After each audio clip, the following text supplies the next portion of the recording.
Hello, hello, my brothers and sisters. Welcome to your daily armor. So, playing around a little bit with technology today, and let's just say it's been a fun experience. So here we are. Today's topic, stepping up. So I want to share with you a little story. When I had about 4 years on at the police department, I was working patrol in our Western District. I had just barely started to figure out up from down.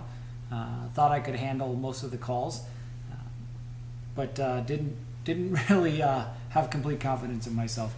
So during this time, I was working one evening, and we got an emergency call from a sergeant that was working out east.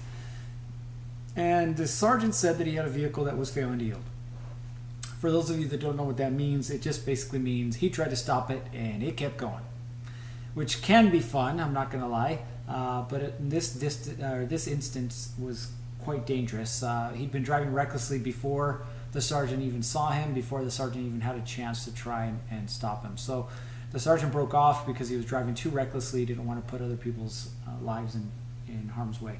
So our air unit happened to be up and overhead pretty quickly and started to call out the movement of this vehicle. Well, it started to head west, but it was still about 12 miles away from where I was at. And in a big city, 12 miles, there's a lot of cops between you and there. So I was listening to it, but I wasn't really anticipating being a part of it. Well, about 5 miles out, some of my friends in the neighboring district tried to deploy stop sticks to try and get this vehicle to stop. Driving recklessly, left to center, blowing red lights. I mean, just crazy driver. So they did, and as they did, he swerved towards them, and they had to jump out of the way literally to avoid being hit. So I was like, okay, well, this guy's pretty serious. So the air unit's calling it off, 5 miles, 4 miles, 3 miles, 2 miles, 1 mile. And I'm like, okay, here we go. I had positioned myself on the street that he was traveling down, straight shot westbound. He wasn't turning anywhere, going 70, 80 miles an hour down the surface streets. I pulled my stop sticks out. I was on the sidewalk, and I see headlights. I see him coming.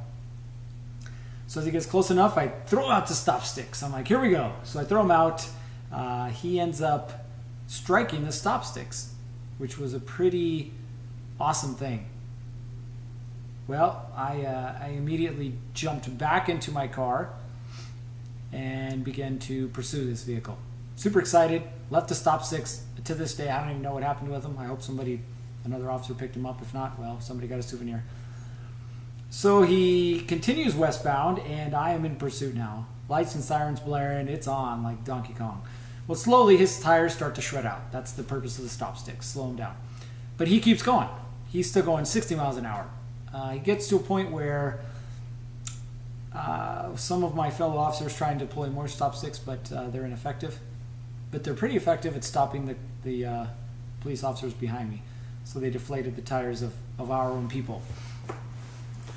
As he continues westbound, he's now riding on rims. And for those of you who have seen this on cops or on TV, you know it's just sparking, metal against the asphalt. Eventually what happens if you keep driving that way is the rim is actually going to heat up so much that it's going to start to break apart. And that's what happened in this instance. His rim started to break apart, and I remember as I'm driving, all of a sudden this big chunk of rim flies into the air and starts circling and then comes right at me and boom, lands right in my windshield, just lodges there. And I was like, whoa. So I'm now driving like head sticking out the window. We're still going. He ends up going to the neighboring city and drives left to center, collides head on with another vehicle.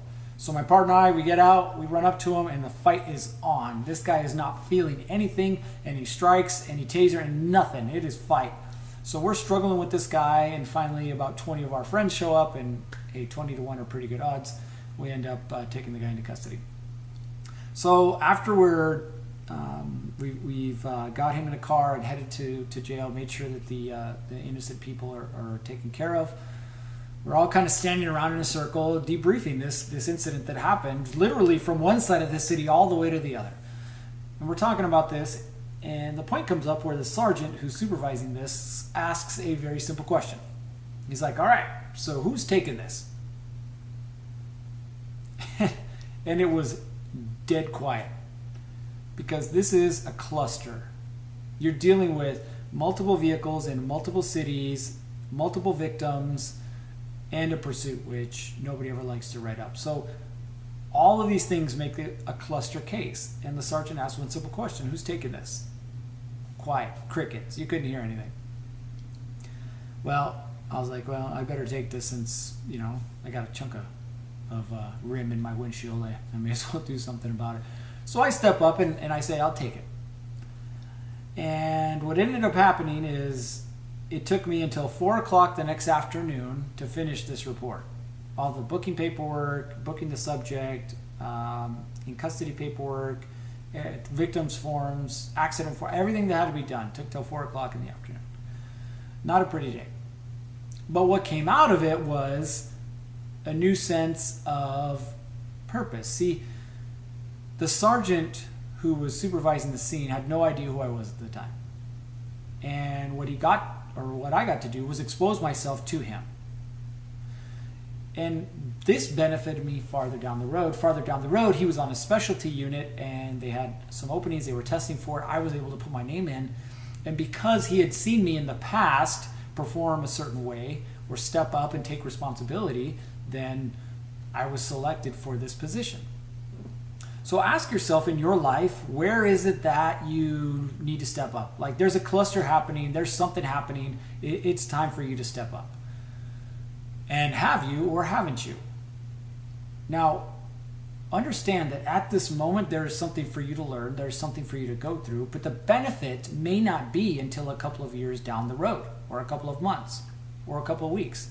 Who knows? And that's what it was for me. See, the initial benefit was not right away because I lost sleep. I don't even remember what time of day it was. It was a very long process. It was a very long day. It ended up being about a 24-hour shift. But again, like I said, a couple years down the road, it benefited me because I was able to say, hey, look, you remember me? I was the one that did this, this, this. And he's like, oh yeah, I remember you. And see, I had built that up because at that particular moment I'd stepped up. So ask yourself, where in your life is it time for you to step up in something? Where is it time for you to look at something and say, hey, it's my turn to take responsibility for this? And again, the benefit may not be right away. The benefit may be down the road, 6 months, a year, 2 years, doesn't matter. And it could be in your relationship with your body. It could be in a relationship with God. It could be in a relationship with your family and your kids. Or it could be in your business. See, we don't know the foundation that we're building now for the future. Whatever you're doing now is building for the future, either positive or negative, right? Your failure to step up now, your failure to step up today is contributing to the future. Or conversely, if you were to step up today, it is building for your future. So everything you do today, the responsibility you take or don't take, step up or don't step up, is going to somehow affect you in your future. So you get to choose. You get to make the decision.